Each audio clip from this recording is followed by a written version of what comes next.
Oklahoma, don't look now, but you are 1 win away from being a college football playoff team. Think about that. Think about before the year. We were talking about teams that had the toughest schedule in college football, teams that maybe could make it in at 9-3.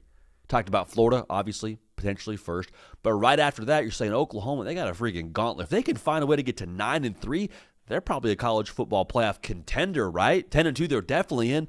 Well, looking down the barrel of being 10-2, Oklahoma is on the doorstep of the college football playoff. Got to win over Missouri. Final score in Norman, Oklahoma 17, Missouri 6. We'll unpack all that from both sides of things. Before we do, make sure you're subscribed. If you're an Oklahoma fan, if you're just a college football sicko, if you love this sport with every fiber of your being, and you cannot believe we're already in week 13, and you are just trying to savor every last moment of this phenomenal sport in the regular season that we get, you're just like us. Make sure you're subscribed. Appreciate y'all in advance for that. If you're a Missouri fan, also make sure you're subscribed.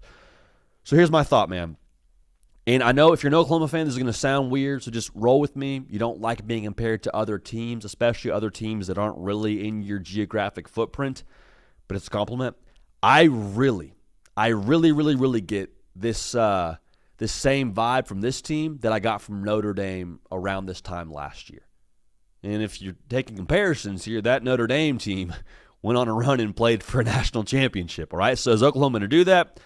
I'm not going so far as to predict that right now, but the fact that your defense is doing what it's doing, running sideline to sideline, bad intentions, breaking necks and cashing checks, like 8 tackles for a loss, 4 sacks.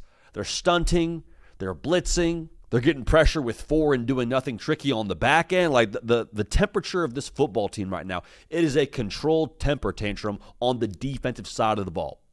You know what I'm saying? Like they are just, in my opinion now, we've seen here the last couple of weeks, they are the ones that is dictating the terms of service to every single team they've played here since Ole Miss.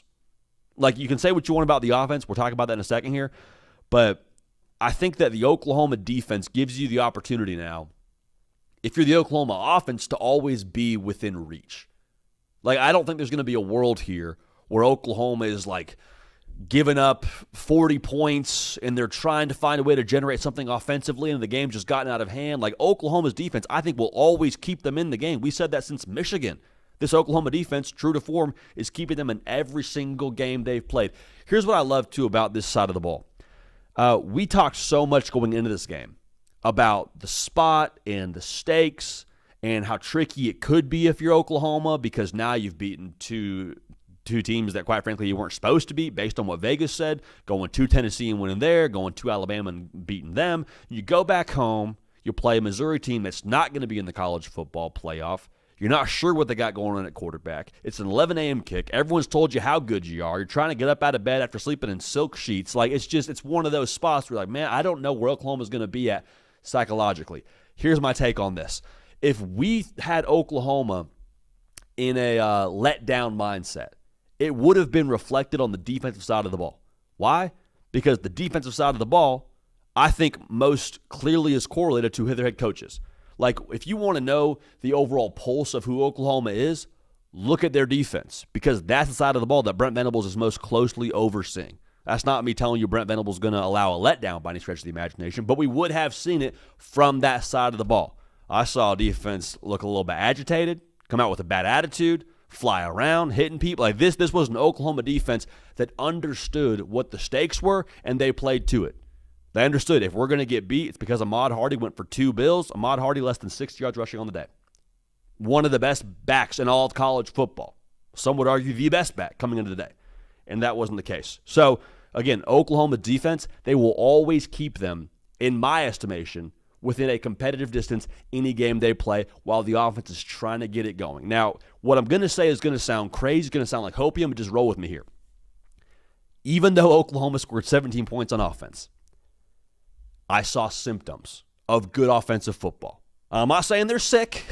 I'm not saying we can diagnose Oklahoma's offense is back and it's back on and popping and September material is in the building. I'm not saying that. What I'm saying, though, is in flashes, saw a fever here, sore throat there, stuffy nose here, John Mateer looking more like himself in the run game, looking to actually go get yardage as opposed to try to get what I can get, and then get down and avoid contact, protect the thumb. I saw the explosive play from Satania got me fired up. I saw John Mateer throwing the football with better velocity and better overall just like definitive nature about himself, trusting his eyes, letting it rip, all those things. And to be real now, Oklahoma left some meat on the bone offensively.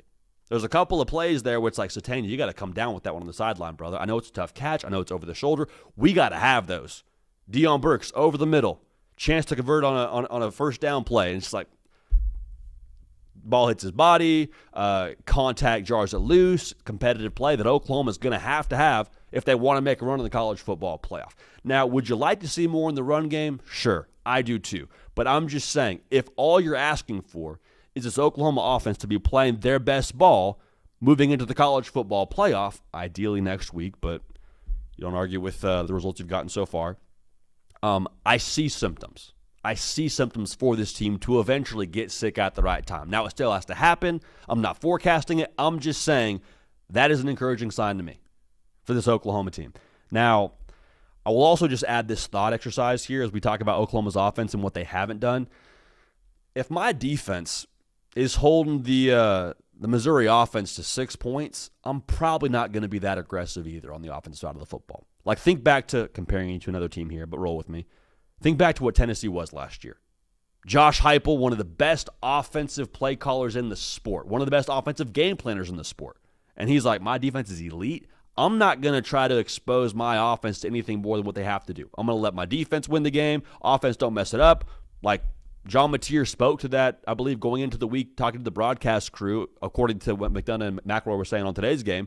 Hey, like, I just don't turn it over. We're going to be in a good shape.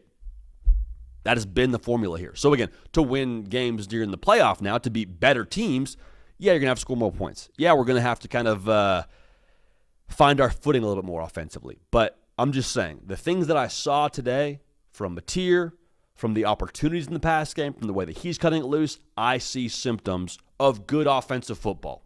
Now, obviously, 17 points doesn't get you too excited, but you catch my drift. Now, for Missouri, here's my thing, man. You weren't clean enough in the margins. And that's not saying a lot. It's kind of been the story for a couple of these different games for Missouri, and games that you feel like maybe you should have won but didn't. You did the things that you can't do against that Oklahoma team that got you beat. Like, what did we say all week long about Oklahoma?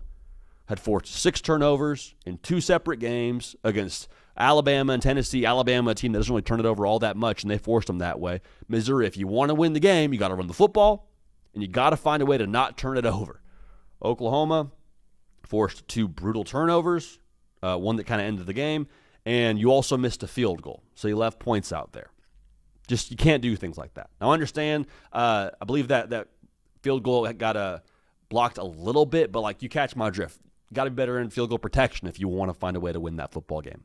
Like, I'm not breaking news here. It has to be a thing. Now, I do appreciate that Missouri was able to get something going in the pass game, but it felt like it was all a little bit too faint, too half-hearted, just not enough. And I love Kevin Coleman going for over 100 yards. I love Bo Pabula being a little bit more aggressive downfield. But at the end of the day, to beat Oklahoma, you had to be better in the margins. You had to be better on special teams. Couldn't turn the football over. Be better at running the football, which you weren't. Like, it's one of those deals where you say, listen, this is the input. You got the output that you earned. And that's not to knock Missouri. It's just kind of the way it's gone this year for the old Tigers in Columbia. But Oklahoma, a win next week over LSU, you're a college football playoff team. One more step, you're in the dance. Offense, got to see something now. Got to see something. Otherwise, you're going to lose a game you feel like you should have won. But I like the symptoms I see, and I like the defense flying around. Feels like this team getting hot at the right time, much like last year's Notre Dame team did, and made some moves when they got there. So, Oklahoma fans, get in the comment section. Let me know your thoughts, how you're feeling after this one, and how you're feeling about your college football playoff aspirations. For Cato on the 1s and 2s, for myself, JD PicKell, we appreciate y'all. We love y'all. We're going to keep this party rolling. We will see y'all next time.